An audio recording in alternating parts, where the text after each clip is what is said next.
Hello, we are back. We are back with Showfest. Welcome back. We have got some more excellent projects, more excellent people. We're talking to other excellent people. Very excited about this. We are going to be hearing about the Interactive Soundscape Gallery, and our lovely interviewers are Quentin, Candor and Barb Thompson. I will let them take it away. Hello. Hello, I'm Quentin. I'm Barb. And I'm Hannah.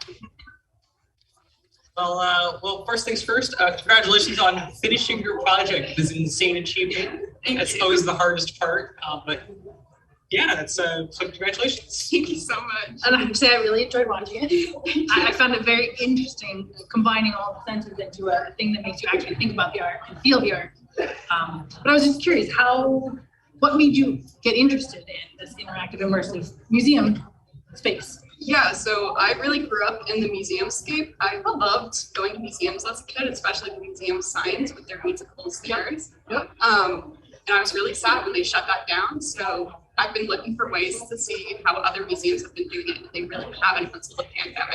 So I really wanted to step into that and start that conversation if I can. Okay. Yeah, that's great. So of the exhibits that you put together and organized, which one would you say is your favorite?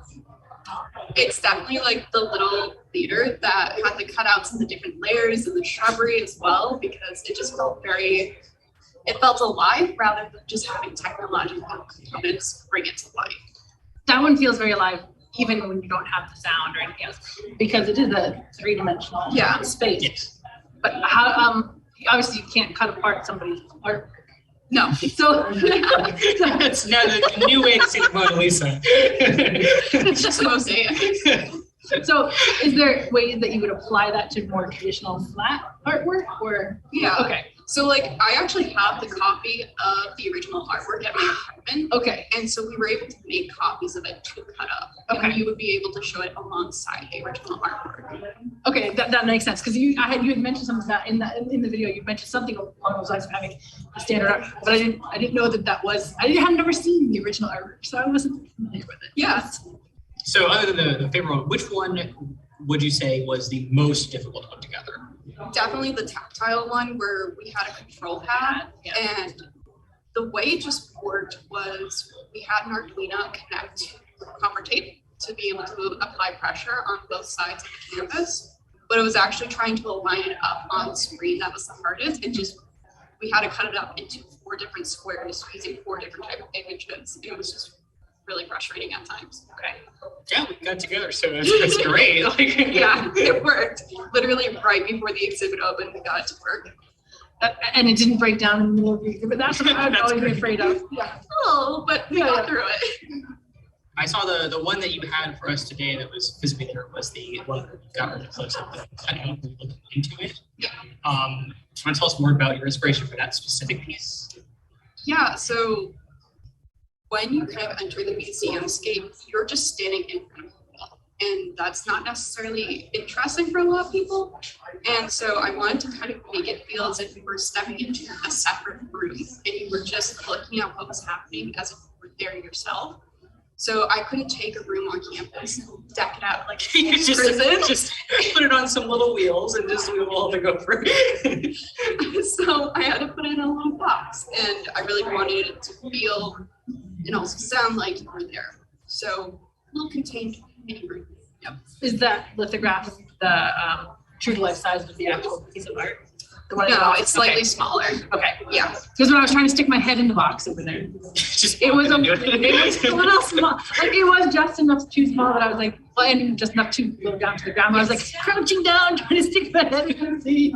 Yeah, you would ideally want to have like some sort of pedestal to raise it up, but I just didn't have one on hand. Yeah. So with that in mind, what other changes looking back over the whole project would you make now, knowing how the whole thing should go? Yeah, there's so much actually, even learning for my psych minor. So I do a lot of psych research at the moment, and the way I ran user testing could have been improved so much more to actually help me. So I would have had people come in beforehand before they even interacted with any of them to kind of get a baseline understanding of what people expected, and then kind of see whether or not their perspectives changed or if it met their expectations. and how those suggestions might have worked well with their previous experiences. So that's something I'm really interested in, getting the visitors to participate in the design of the media itself. Yeah. That does seem really on theme with like a museum, expanding and change, trying to integrate technology. It makes a lot of sense. But the specific exhibits, like, not just putting a little pedestal underneath the one you look in, but like looking back, what would you change about your favorite exhibit? My favorite exhibit, I probably would have tried to add more elements to it just to fill it up a little bit more, because it's starting to flake off even in my apartment right now. Oh, no. The glue's just wearing down with time, and it just felt very barren in the middle. So just kind of making it more cohesive, a slightly more polished version. But with the tactile one, that was in its roughest polished phase. So we wanted something to hide the Arduino, so you didn't look at a nest of wires. Another small box. Exactly. The story of the box, my FGP. Yeah. So I know that a lot of children's museums use already a ton of interactive and immersive exhibits. I have actually never seen an art museum use them. Do you have an idea of how willing they are to adopt these kinds of things and how you convince them to do it? So many are interested right now. They're just starting to actually kind of experiment with it. So the Peabody Essex Museum actually is already ahead of the game. But they have their whole house. Yes. Yes. Yeah, they have this. I don't know what house. Yes, they have this old Chinese tea house, you can just walk through and actually experience the soundscapes and the smell of the different teas. But they also have these ambient lightings to match the waves to all their boat artifacts in their natal exhibit. Yep, that's fascinating. Yeah, so we're starting to see that shift where people are very interested in it, but they don't have the skill set to actually execute it well for themselves. And I think the Peabody Essex started a lot of their immersive parts with the house, but also they have a special children's wing section where they trying to get kids interested in making art and building art. And that's where it really started for them. They have been slowly working towards a more immersive. Their budget exhibits, right now, they have more than just the video playing. They also have soundscapes and activities. So they're really taking that idea of having an immersive film and actually creating it, which is awesome. So do you know if any of the other Boston area museums are working currently to adopt any of these? So I know that Isabel Stewart is starting to actually look into it, but a lot of them are only just beginning this process. So unless it's a children's museum or a science museum, they may not necessarily be able to shift right away. It's more of a gradual process. Yeah. Yes. I think it's pretty fascinating how there's this assumption in museum space right now that only kids would be interested in this kind of display. That's just not true. This kind of material and the way you changed it, I think it's really cool. But obviously this appeals to more than just little people who can't read, So did your visitors who came to see your exhibit today fans of wide age range and background and cultures and all that stuff? So not necessarily, because I am here in WPI, so it's a lot. So it was of on students. campus. Yeah, Yes. it's your peers.